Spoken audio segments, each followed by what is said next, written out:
Hi buddies, welcome to our channel Sports Jaga. It's exclusive. బౌలర్లపై జాలితోనో లేక విమర్శకుల దాడి తట్టుకోలేకనో గానీ బౌలర్లు కూడా రాణించగలిగే పిచ్చులను తయారు చేస్తున్నారు ఐపీఎల్ నిర్వాహకులు. మొన్నటి వరకు హై స్కోరింగ్ మ్యాచ్లు జరగగా మళ్ళీ లో స్కోరింగ్ మ్యాచ్ల హవా సాగుతోంది. అలాంటి మ్యాచే చెన్నై పంజాబ్ మధ్య జరిగిన మ్యాచ్. ఈ మ్యాచ్ విశేషాలను తెలుసుకుందాం రండి. చెన్నైలోని చిదంబరం స్టేడియంలో జరిగిన ఈ మ్యాచ్లో పంజాబ్ టాస్ గెలిచి ఫీల్డింగ్ ఎంచుకొని సేమ్ టీంతోనే బరిలోకి దిగింది. చెన్నై మాత్రం శార్దూల్ గ్లీసన్లకు అవకాశం ఇచ్చింది. రుతురాజ్ కెప్టెన్గా ఈ 10 మ్యాచ్లలో 9 సార్లు టాస్ ఓడిపోవడం గమనార్హం.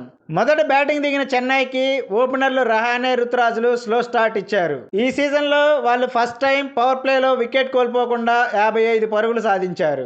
ఈ దశలో హర్ప్రీత్ బ్రార్ తన అద్భుత బౌలింగ్తో ఒకే ఓవర్లో రహానే, దుబేలను అవుట్ చేశాడు. నెక్స్ట్ ఓవర్లోనే జడేజాని రాహుల్ చహర్ అవుట్ చేయడంతో 10 ఓవర్లో 71 పరుగులకే 3 వికెట్లు కోల్పోయింది చెన్నై. ఈ దశలో రుతురాజ్, సమీర్ రిజ్వీలు నెమ్మదిగా ఆడడంతో 15 ఓవర్లో 102 పరుగులు మాత్రమే చేయగలిగింది చెన్నై. రిజ్వీ వెంటనే అవుట్ అయినా రుతురాజ్ 48 బంతుల్లో 62 పరుగులు చేయడం, మొయిన్ అలీ 15, ధోని 14 పరుగులతో రాణించడంతో చెన్నై 162 పరుగుల స్కోర్ను సాధించగలిగింది. ధోని ఈ సీజన్లో మొదటిసారి అవుట్ అయ్యాడు, అది కూడా రన్అట్ అయ్యాడు. హర్ప్రీత్ బ్రార్, రాహుల్ చహర్ల అద్భుత బౌలింగ్తో చెన్నైని భారీ స్కోర్ చేయకుండా అడ్డుకోగలిగారు. 163 పరుగుల లక్ష్యంతో బరిలోకి దిగిన పంజాబ్ ఇన్నింగ్స్ని ప్రభు సిమ్రాన్ ధాటిగానే ప్రారంభించినా ఎక్కువసేపు క్రీజులో నిలవలేదు. కానీ బేస్టో, రోసోలు తమ పవర్ఫుల్ హిట్టింగ్తో స్కోర్ బోర్డుని పరుగులు పెట్టించారు.